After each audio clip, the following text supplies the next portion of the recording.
Nakakaloka, no? Diba? Umabot talaga siya sa huhukayin mo. Yung libingan ng nanay mo, mag-shobel-shobel ka. Kaya nga libingan, di ba? Nakahimlay na. Hindi mo na dapat inaabalay, nakahimlay na. Di ba? Uy, pero Marso, di kaya man ako siyang mumudot. Oh my God, Shokot! Mars, cemetery yun. Hindi lang multo makikita mo doon. Zombie. Ay! Mumu out!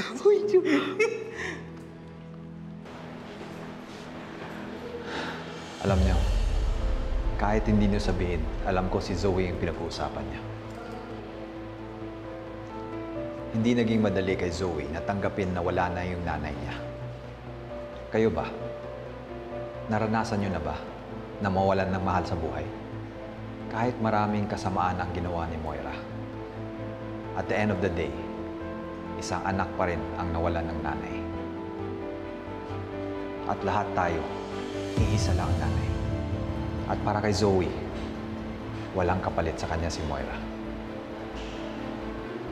Dok, pasensya na ang insensitive na. Opo, Dok.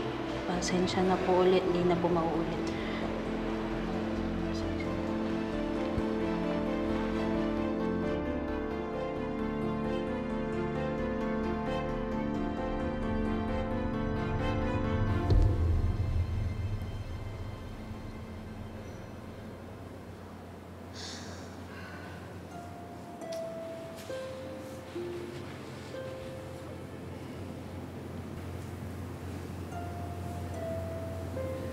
Sorry, Zoe. Hindi ko alam na may pinagdadaanan ka pala. Inuuna ko pa si Nahari. Samantalang yung kapatid ko, kailangan ako.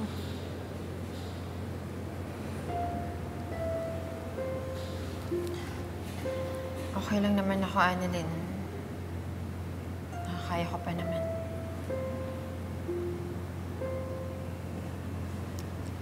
Zoe,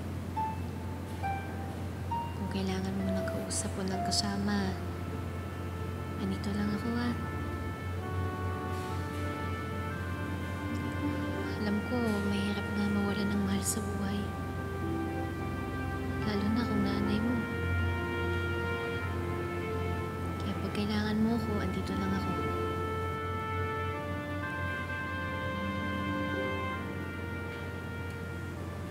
Sige, Zoe, ha?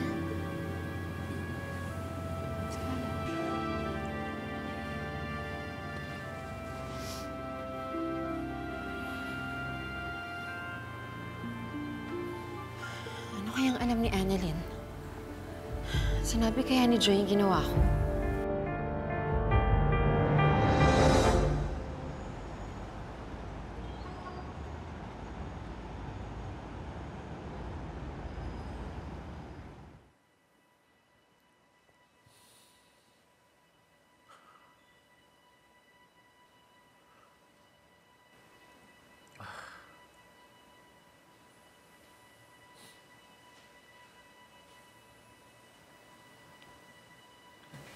Hari. Carlos, mabuti naman gising ka na. Hari, nagdala ko ng pagkain para sa iyo tsaka damit para hindi mo na kailangan umuwi. Maraming salamat po, Trinette. Saan ka galing?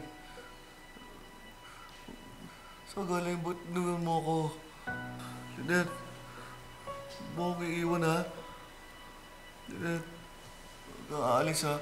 Dito ka lang, ha? Dad, baka kasi may lakad si Tita Lynette, eh. Dad, Pero andito dito naman lang. ako. Hindi, bababantayan kita. Hindi, ayoko sa'yo. Ayoko sa'yo. Jeanette, dito ka lang, ha? Huwag mo akong iiwan, ha? Dito ka lang, ha? Kasi, ano si Moira, oh. Papatayin ako ni Moira. Ha? Huwag mo akong iwan, Lynette, ha? Ano siya, oh. Carlos. Ayun, oh. Carlos. Patayin ako ni Moira. Hindi totoo yan. Hindi ka papatayin ni Moira kasi wala na si Moira, patay na siya. Hindi, Lynette.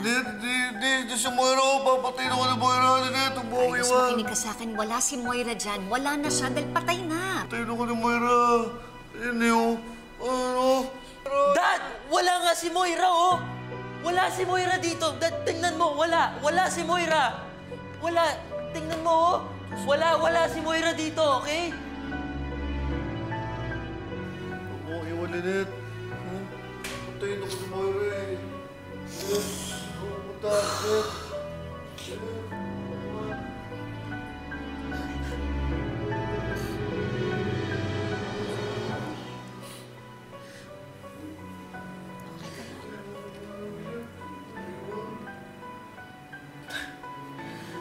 Dad's really losing his sanity. Alam mo, Tita Lynette, dati gusto ko lang makasama si Dad. Pero ngayon, nagkakaganyan siya. Parang hindi ko rin naman siya nakasama eh. Tignan mo, hindi ko rin siya kilala. Harry, huwag mo sasabihin yan. Gagaling pa rin ang daddy mo. Basta sasamahan lang natin siya, ha? Gagaling din siya, huwag kang mag-alala. Excuse me po. Moira ko yun oh. Lynette. Lynette. Huwag mo iwan, Lynette. Puntayin ako ni Moira. Huwag mo iwan. Lynette. Iwan. Si Moira. Lynette. Puntayin ako eh.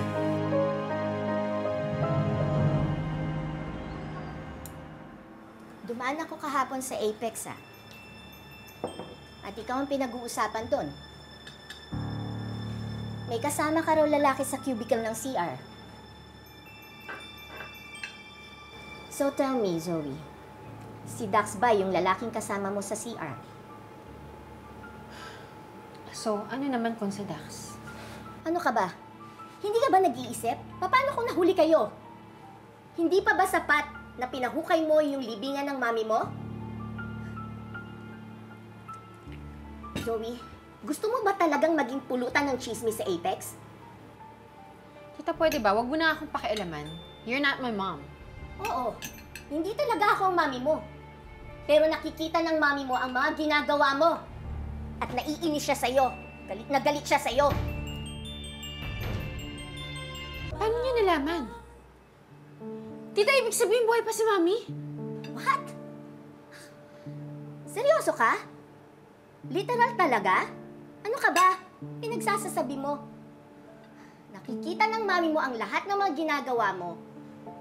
Kasi nga, di ba, sabi ng mga matatanda, kaya may 40 days dahil ang kaluluwa nila nandito pa sa lupa. Kaya inis na inis sa'yo ang mami mo. Nakikita ka niya. Pwede ba, Zoe? Patahimikin mo na ang mami mo. Patahimikin mo na rin ang isip mo. Wala na siya. Patay na siya. She's not alive. Pero tita, paano naman yung babaeng nakita ko? Dala niya yung wig at wig ni Mami yun. Paano naman mapupunta sa kanya yun kung hindi siya si Mami? Sige nga. In the first place, Zoe, may nakikita ka ba talagang babae? Ha? Baka naman nai-imagine mo lang yon. Dahil nangungulila ka sa mami mo, namimiss mo siya. Feeling mo mag-isa ka lang. Wala kang kakampi. Pero tita, I have the wig. Wig? Pwede ba, Zoe? Tigilan mo na yung tungkol sa wig na yan? Tama na, ha? For the nth time, Zoe, let me tell you this.